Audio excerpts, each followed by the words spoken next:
America's first great north-to-south highway was built by a man who mostly wanted to sell real estate. The Dixie Highway connected Canada to Miami before the interstate system existed, before the U.S. numbered roads existed, before anyone had figured out what a national highway was even supposed to look like. It healed some wounds and tore open others. It built cities from nothing. And then it disappeared. Here's the entire story. Let's start with one man. His name is Carl Fischer, and by 1914 he is already absurdly successful. He invented a practical automobile headlight, sold the patent, and used the money to build the Indianapolis Motor Speedway. The man turned a field in Indiana into the most famous racetrack in the world. He's rich, he's restless, and he's just bought a long, skinny island off the coast of Miami that most people consider worthless swamp. Here's what Carl Fischer actually wants. He wants rich people to drive to his swamp island. That's it. He's going to turn it into Miami Beach, but first he needs people to get there. And in 1914, getting there is basically impossible. Roads in the South are a catastrophe. America has a serious road problem. After the Civil War and into the early 20th century, most roads in the United States are dirt. In dry weather, they work fine. The second it rains, they turn into something between soup and concrete. You can't drive through them. You can barely walk through them. Across the South especially, there is no organized highway system at all. There are local roads, county roads, old wagon trails that change names at every county line. Nobody connects them. Nobody numbers them. Nobody funds them. If you want to drive from Chicago to Miami in 1914, you need luck, a good map, and a very forgiving automobile. Carl Fischer looks at this situation and sees an opportunity. In November of 1914, Fischer pitches his idea at the American Road Congress meeting in Atlanta. He wants to build a highway, not a local road, not a state road, a national highway running north to south, connecting the Great Lakes to the tip of Florida. He calls it the Dixie Highway. He argues it will link the industrial north with the underdeveloped south. He argues it will boost commerce and tourism. He is also quietly thinking about all those wealthy Midwesterners who might drive down to buy property on his island. The idea gets traction immediately. Governors start paying attention. On April 3, 1915, the governors of all the interested states send commissioners to a meeting in Chattanooga, Tennessee. They officially organize the Dixie Highway Association. A plan is born. But then the fighting starts. Every town, every county, every city along the potential route wants to be on the highway. Being on the highway means economic life. Being off it means being left behind. So the lobbying is fierce. Newspapers run campaigns. Local politicians make speeches. Entire communities organize letter-writing campaigns. The commission has to make a decision, and they can't please everyone.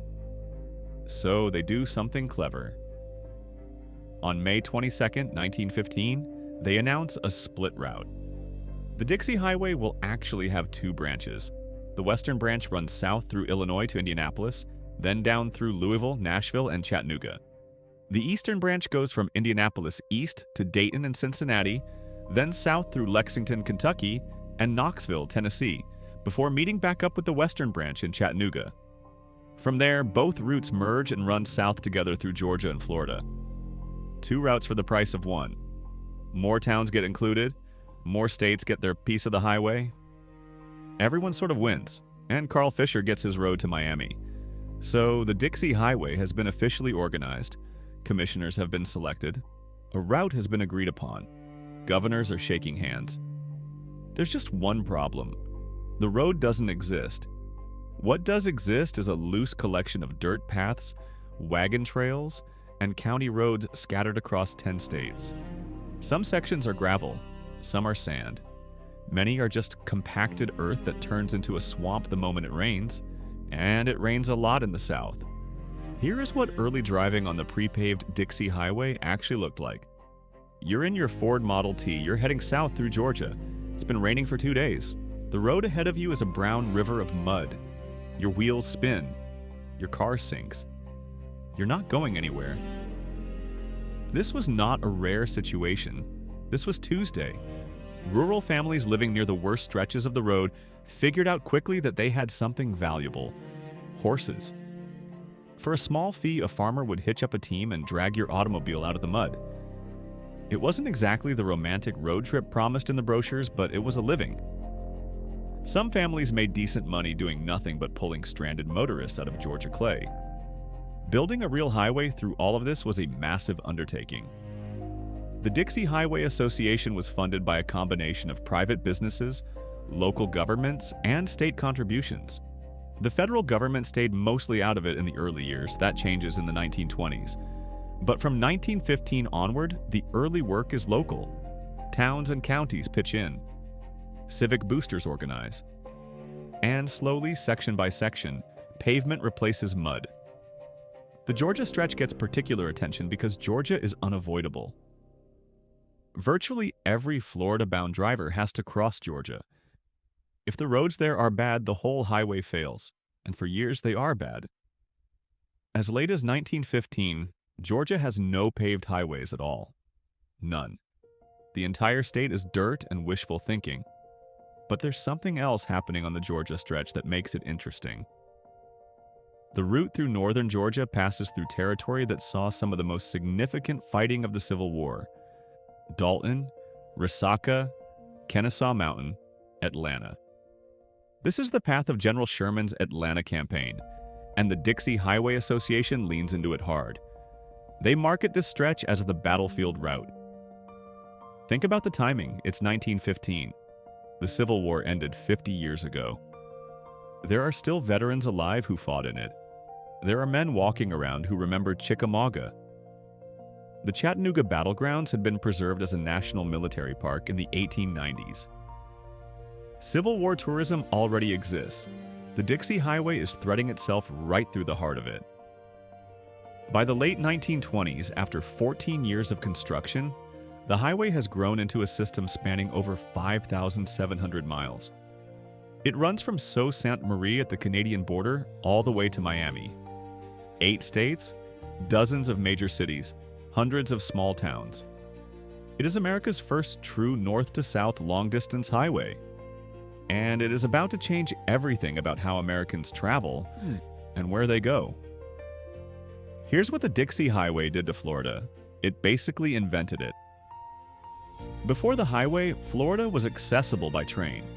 That meant you needed money for a ticket, you needed a train schedule, and you were going wherever the railroad decided to go. The automobile changed that equation completely. If you owned a car and could reach a decent road, you could go anywhere at any time you chose. And the Dixie Highway gave middle-class Americans a road straight to paradise. By 1925, 7,000 people were entering Florida every single day. Not a year, a day. The Florida land boom was one of the most spectacular real estate frenzies in American history, and the Dixie Highway was the pipeline that fed it. Entire cities didn't exist before the road arrived. Historians directly credit the Dixie Highway with building Miami Beach, West Palm Beach, and Hialeah. These aren't small towns. These are cities. Carl Fischer got exactly what he wanted and then some. The cultural weight of all this was real. The New York Times called the Dixie Highway the Dixie Peaceway. The idea was that a road connecting north and south, physically linking Chicago and Michigan to Georgia and Florida, could finally start healing the wounds the Civil War left open. Northerners and Southerners sharing the same asphalt, spending money in each other's towns, sitting in each other's diners. It was optimistic. It was probably too optimistic. Because there is a shadow running alongside all of this that the brochures never mentioned. This is the Jim Crow era. Across the South, racial segregation is law. Hotels can turn away black travelers. Restaurants don't have to serve them. Gas stations don't have to help them. And the Dixie Highway runs directly through the deepest parts of the Jim Crow South. All those new motels, all those tourist courts, all those roadside diners that sprang up along the route, they were almost entirely for white customers only. Black Americans traveling the highway did so at significant risk. Finding a safe place to sleep, eat, or even fill a gas tank was a navigational challenge of a different kind.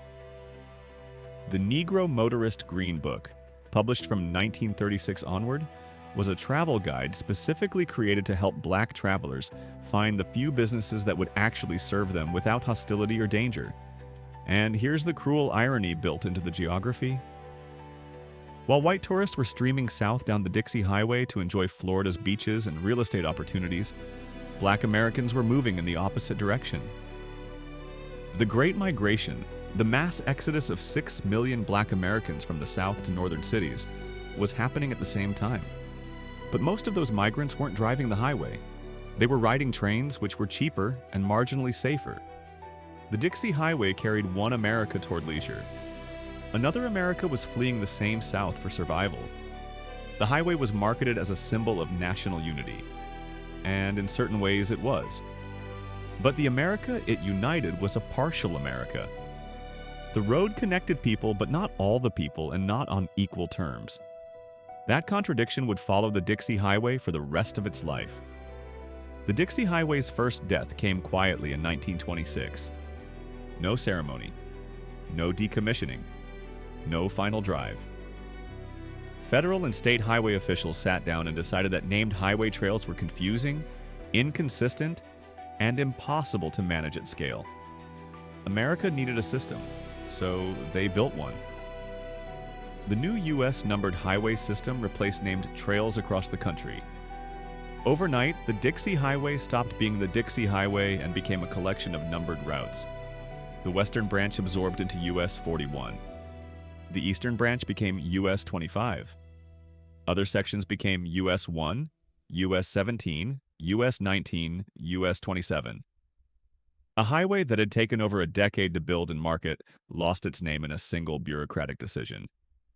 But the name didn't completely disappear. That's the strange thing. Local governments had spent years painting Dixie Highway on signs, stamping it on tourist brochures, building businesses around the brand.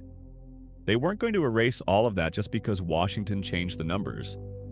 So the name lingered on local street signs, on business names, on the kind of institutional memory that outlasts official maps.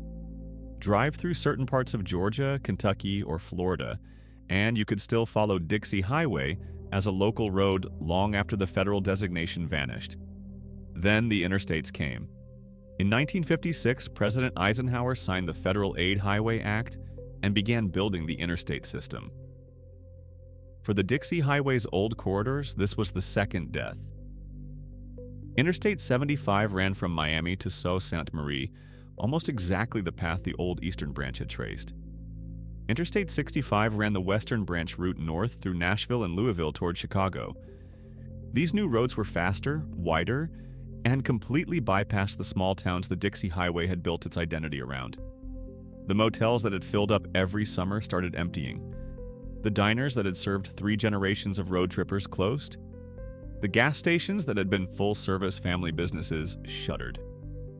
It was the same story that played out along Route 66 and every other named highway in America. The interstate didn't just reroute traffic. It erased the economic reason for dozens of communities to exist the way they had.